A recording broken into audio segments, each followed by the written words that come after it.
नमस्कार, आप देख रहे हैं अनंत ज्ञान और मैं हूं शिमला से गायत्री। शिमला में लगातार बारिश से हालात जो है गंभीर बने हुए हैं। कई जगह सड़कें बंद थी लेकिन प्रशासन ने जो है मौके पर उसे खुलवा दिया है। वहीं कई जगह नुकसान भी हुए हैं और लोगों को भारी परेशानियों का सामना भी करना पड़ा है। प्रशासन किस तरह से इस हालात से निपट रहा है और आगे की तैयारियाँ किस तरह से करेंगे, इसके साथ ही हमारे साथ जुड़े हैं शिमला एसडीएम ओशनी शर्मा जी। तो इनसे हम बात करेंगे। मैम, अनंत ज्ञान में आपका स्वागत है। धन्यवाद। मैम, जिस तरह से लगातार बारिश के चलते शिमला में काफ़ी परेशानियां लोगों को देखनी पड़ रही है, आज भी आपने देखा कि काफ़ी जगह भूस्खलन हुए हैं, तो आप भी मौके पर थे, तो किस तरह की तैयारी है मैम आने वाले टाइम?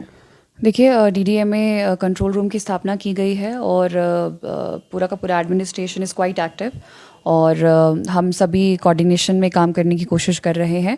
और आज सुबह से ही मुझे काफ़ी सारे कॉल्स रिसीव हुए हैं और हमने कोशिश की है कि सारा का सारा स्टाफ को इंगेज किया जाए। कहीं तहसीलदार साहब ने मोर्चा संभाला तो कहीं नायब साहब ने, और डीसी साहब और मैं सुबह से हम लोग टॉलेंट वाले एरिया पे थे। और हमने यही कोशिश की है कि जिनको भी नुकसान हुआ है उनको टाइमली वहाँ से रीएलोकेट किया जाए। फॉर एग्जांपल चौड़ा मैदान में हुआ था तो फैमिलीज़ को हमने रीएलोकेट करके पंचायत भवन में शिफ्ट कर दिया है। उनके खान पान की व्यवस्था को हमने सुनिश्चित किया है।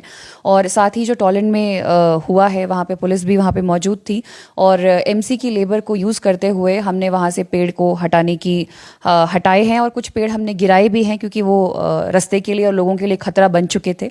और डीएफओ साहब भी वहाँ पे मौजूद थे इस मामले में। और हमारी यही कोशिश रहेगी कि जहाँ पे भी इस तरह की एक्टिविटीज़ हो हम वहाँ पे फर्स्ट रिस्पॉन्डर हों। लोगों से यही मेरी गुजारिश है कि आप लोग भी थोड़ा एक्टिव रहें। आजकल जब ज़्यादा मौसम ख़राब होता है और बारिश होती है तो हमें ये मतलब सतर्क रहना चाहिए कि आज कुछ ना कुछ गड़बड़ हो सकती है।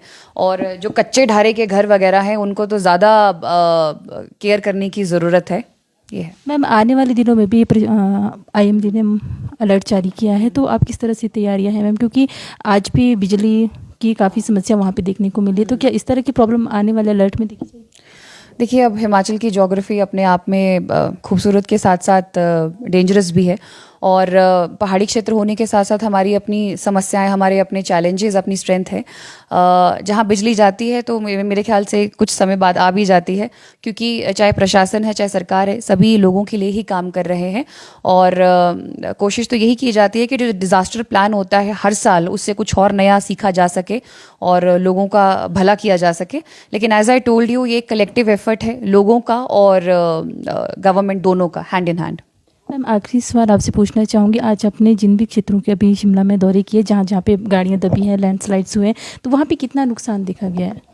एक व्यक्ति का था, वो कच्चे ढारे में बेसिकली ही गॉट स्टक और लक्कड़ बाज़ार के आसपास उनको सेफली आईजीएमसी पहुंचा दिया गया था और रिलीफ भी दे दिया गया है। और एक प्रॉपर लिस्ट बनाई जाती है कि आपके घर का कौन कौन सा सामान टूटा है या ख़राब हुआ है, तो वो भी कर दिया गया है। फिर उसके हिसाब से उनको रिलीफ दिया जाएगा। वो केस प्रिपेयर हो चुका है मॉर्निंग में ही। उसके बाद सेकंड जो था वो, जैसा कि मैंने आपको बताया, चौड़ा मैदान वाला केस था। उन फैमिलीज़ को भी रीएलोकेट कर दिया गया है। तरपाल मेरे सारे पटवारी अपने साथ लेके चलते हैं और अगर कुछ कमी है तो यहाँ डिस्ट्रिक्ट ऑफिस में तो वो तरपाल रहते ही हैं। और तीसरा जो आया था वो टॉलेंट वाला था। और अभी थोड़ी देर पहले ही रिसेंटली मेरे पास, अभी जस्ट रिसेंट मेरे पास पंथा घाटी का भी एक केस आया है। वहाँ पे भी लैंडस्लाइड हो गया है। तो मेरा स्टाफ मौजूद है वहाँ पे और साथ में हमने वहाँ पे तरपाल भी प्रोवाइड कर दिए गए हैं ताकि ज़्यादा नुकसान ना हो। मैम, शिमला के लोगों से क्या अपील करना चाहिए? शिमला के लोगों से यही अपील है कि आपदा में हमें अवसर नहीं ढूंढना चाहिए।